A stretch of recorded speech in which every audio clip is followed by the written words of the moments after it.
எங்க ஊர் ஏரியில தூண்டில போட்டு மீனை பிடிச்சி அந்த மீனை சுத்தம் பண்ணி அதை துண்டு துண்டா நறுக்கி அம்மி மணக்க மசாலா அரைச்சு அதை புளியோட சேர்த்து கரைச்சு எங்க பாட்டி மீன் குழம்பு வச்சாங்க. சூடா சாப்பிடும் போது இந்த மீன் குழம்பு அவ்வளவு அருமையா இருந்தது. இதை 2 நாள் வச்சிருந்து சாப்பிட்டா இப்ப இருக்க சுவையை விட சுவை இன்னும் அருமையாவே இருக்கும்.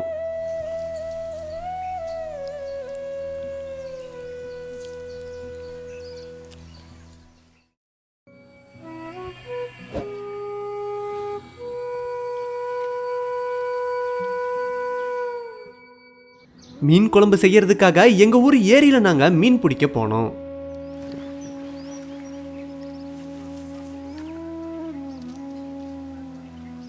தூண்டில தயார் பண்ணி அதுல மண்புழுவை குத்தி அதை தண்ணியில தூக்கி போட்டு நாங்க மீன் பிடிக்க ஆரம்பிச்சோம்.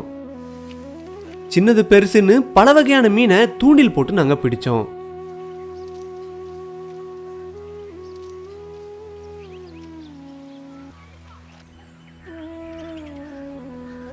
அதுலயும் குறிப்பா நாங்க பிடிச்ச ஜிலேபி மீன்களை மட்டும் குழம்பு வைக்கிறதுக்காக பயன்படுத்திக்கிட்டோம்.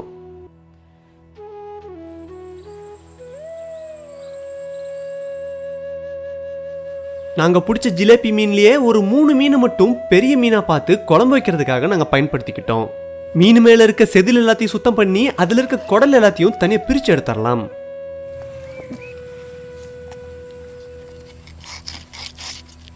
மீன் மேல இருக்க செதில் எல்லாத்தையும் சுத்தமா சுரண்டி எடுத்துட்டு குழம்புல போடுறதுக்கு தகுந்த மாதிரி துண்டு துண்டா வெட்டி எடுத்துக்கலாம்.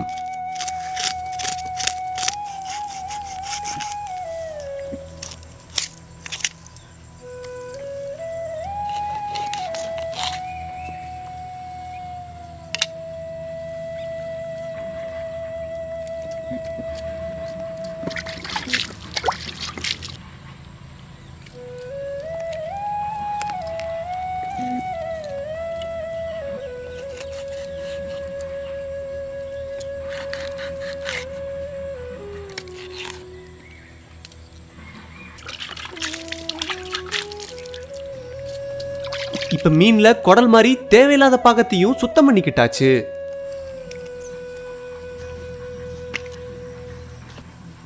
மீன் குழம்பு வைக்கிறதுக்காக ஜிலேபி மீன் இப்ப தயாராயிடுச்சு.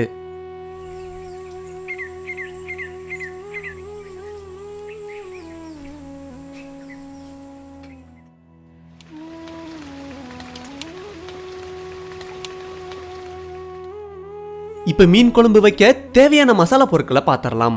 200 கிராம் புளி, வெந்தயம், 100 கிராம் சோளம், 25 வரமிளகாய், மிளகு சீரகம், 4 தக்காளி, கறிவேப்பிலை, வர கொத்தமல்லி, 200 கிராம் சின்ன வெங்காயம், 2 வெள்ளைப்பூண்டு, இஞ்சி, கொத்தமல்லி இலை. இப்ப மீன் குழம்புக்கு தேவையான மசாலாக்களை வறுத்து தயார் பண்ண ஆரம்பிச்சிடலாம். சட்டி நல்லா சூடானதும் வெந்தயம், மிளகு சீரகம் 2யும் இப்ப நல்லா வறுக்க ஆரம்பிச்சிடலாம். நல்லா வறுத்துட்டு அரைக்கிறதுக்காக ஆற வச்சிடலாம். இப்ப நம்ம எடுத்து வச்சிருந்த சோளத்தையும் நல்லா வறுக்க ஆரம்பிச்சிடலாம்.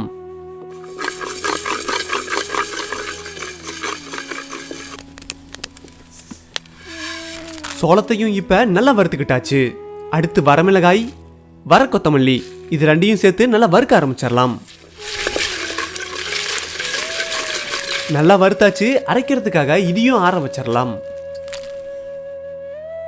இப்ப மீன் குழம்புக்காக அரைக்க வேண்டிய மசாலாக்களை அம்மியில வச்சு அரைக்க ஆரம்பிச்சிடலாம். இஞ்சி பூண்டு 2யும் இப்ப அம்மியில வச்சு அரைக்க ஆரம்பிச்சிடலாம்.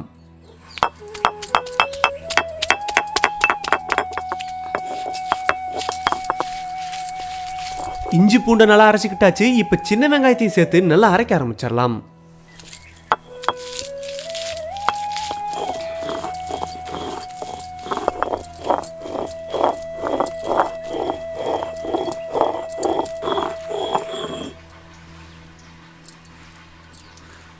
இஞ்சி பூண்டு சின்ன வெங்காயம் 3யும் இப்ப நல்லா அரைச்சுக்கிட்டாச்சு.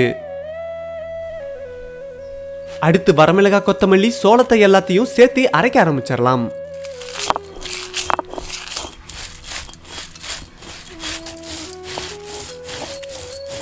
அந்த காலத்துல பொட்டுக்கடலைக்கு பதிலா சோளத்தையும் ஆரியத்தையும் தான் பயன்படுத்துவாங்களாம். அதனாலதான் எங்க பாட்டி வைக்கிற குழம்பு அவ்வளவு அருமையா இருக்கும்.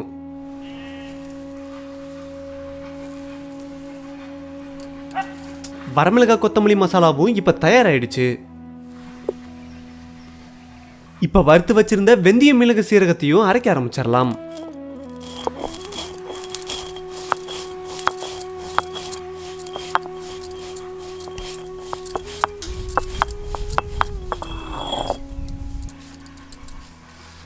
வெந்தய மிளகு சீரகத்தையும் அரைச்சு தயார் பண்ணிக்கிட்டாச்சு.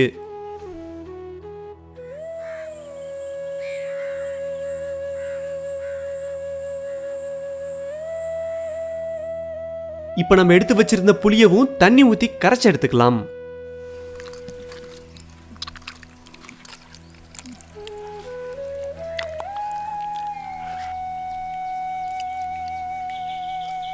புளியை கரைச்சி எடுத்துட்டு அது கூடவே தக்காளியவும் அறுத்து சேர்த்துக்கலாம்.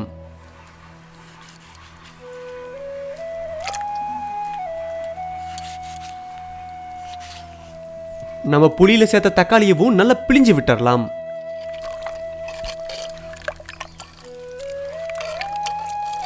இப்ப புளி கரைச்சலோட நம்ம அரைச்சி வச்சிருந்த வரமிளகாய் கொத்தமல்லி மசாலாவையும் சேர்த்துக்கலாம்.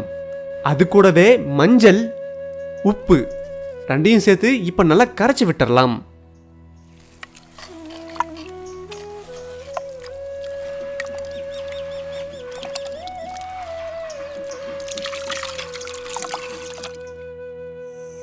இப்ப மீன் குழம்ப வைக்க ஆரம்பிச்சிடலாம்.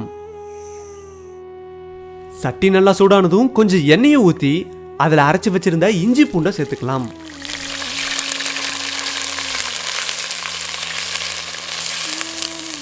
அடுத்து கொஞ்சம் கருவேப்பிலையை சேர்த்துடலாம்.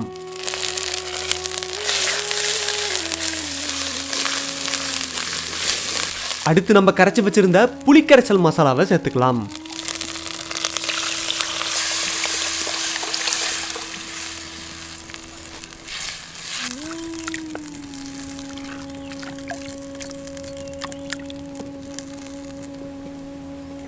புளி மசாலா நல்லா கொதிக்க ஆரம்பிச்சதும் அரைச்சு வச்சிருந்த வெந்தயம் மிளகு சீரக மசாலாவையும் சேர்த்துக்கலாம்.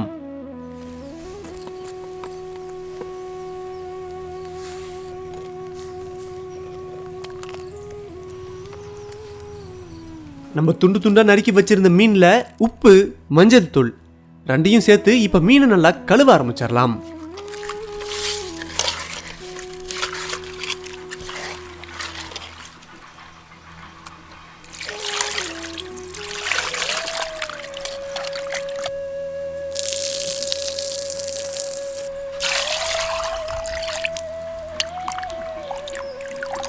உப்பு மஞ்சள் சேர்த்து மீனை நல்லா கழுவியாச்சு.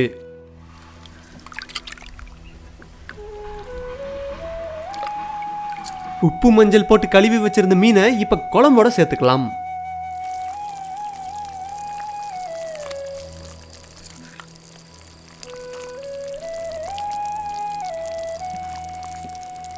மீனை சேர்த்துட்டு ஒரு தடவை கிண்டி விட்டுறலாம்.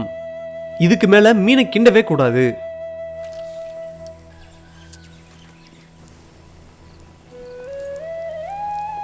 குழம்புல சேர்த்த மீன் இப்ப நல்லா வெந்துருச்சு. இப்ப மீன் குழம்புல கொத்தமல்லி இலையை சேர்த்து இறக்கிடலாம். மீன் குழம்பு இப்ப சாப்பிட தயாரா இருக்கு.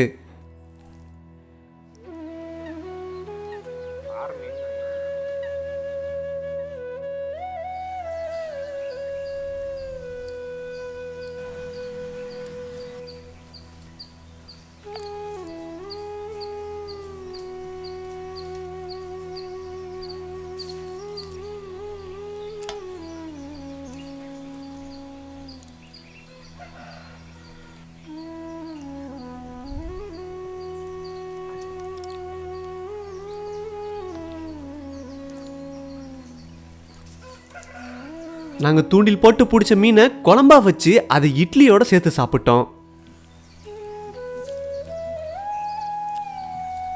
மீன் குழம்பும் இட்லியும் அவ்வளவு அருமையா இருந்தது. மீனும் நல்லா பஞ்சு மாதிரி வெந்திருந்தது.